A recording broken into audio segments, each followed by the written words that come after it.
कृष्ण हरे हरे हरे राम हरे राम राम राम हरे हरे गोविंद बोलो हरि गोपाल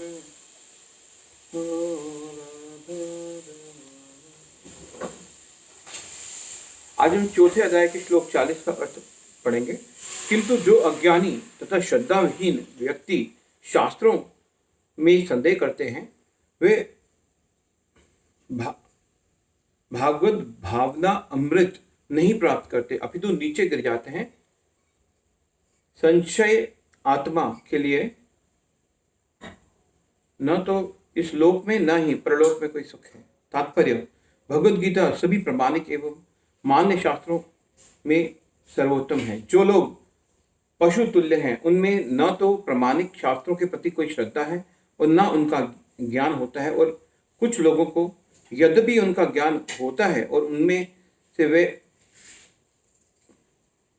उदाहरण लेते रहते हैं, किंतु उनमें वास्तविक विश्वास नहीं होता। यहाँ तक कि कुछ लोग जिनमें भगवद गीता जैसे शास्त्रों की श्रद्धा होती भी है, फिर भी वे ना तो भगवान कृष्ण में विश्वास करते हैं ना ही उनकी पूजा करते हैं। ऐसे लोगों को कृष्ण भाव अमृत का कोई ज्ञान नहीं होता, वे नीचे गिरते हैं। अब उपर्युक्त सभी कोटि के व्यक्तियों में जो श्रद्धालु नहीं हैं और सदैव संशयग्रस्त रहते हैं, वे तनिक भी उन्नति नहीं कर पाते। जो लोग ईश्वर तथा उनके वचनों में श्रद्धा नहीं रखते, उन्हें ना तो इस संसार में और ना भावी लोक में कुछ हाथ लगता है। उनके लिए किसी भी प्रकार का सुख नहीं है। अतः मनुष्य को चाहिए कि श्रद्धा भाव से शास्त्रों के सिद्धांतों का पालन करे और ज्ञान प्राप्त करे। इसी ज्ञान से मनुष्य आध्यात्मिक अनुभूति के दिव्य पद पर पहुंच सकता है। दूसरे शब्दों में, आध्यात्मिक उत्थान में संशयग्रस्त मनुष्यों को कोई स्थान नहीं मिलता। अतः मनुष्य को चाहिए कि परंपरा से चले आ रहे महान आचार्यों के पद चिन्हों का अनुसरण करे और सफलता प्राप्त करे। योग संन्यस्त कर्माणाम ज्ञान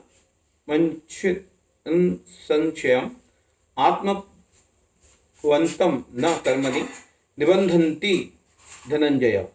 योग कर्म योग से भक्ति से संन्यस्त जिसने त्याग दिया है, कर्म फलों को ज्ञान से संचिन्न काट दिया है, संशयम संदेह को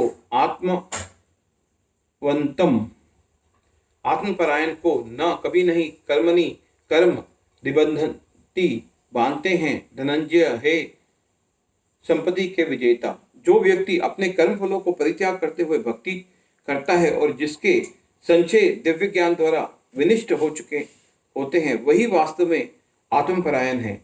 हे धनंजय, वे कर्मों के बंधन से नहीं बनता। तात्पर्य, जो मनुष्य भगवद गीता की शिक्षा को उसी रूप में पालन करता है जिस रूप में भगवान श्री कृष्ण ने दी थी, तो वह दिव्य ज्ञान की कृपा से समस्त संशयों से मुक्त हो जाता है। पूर्णतः कृष्ण भाव होने के कारण उसे श्री भगवान के अंश रूप में अपने स्वरूप का ज्ञान पहले ही हो जाता है।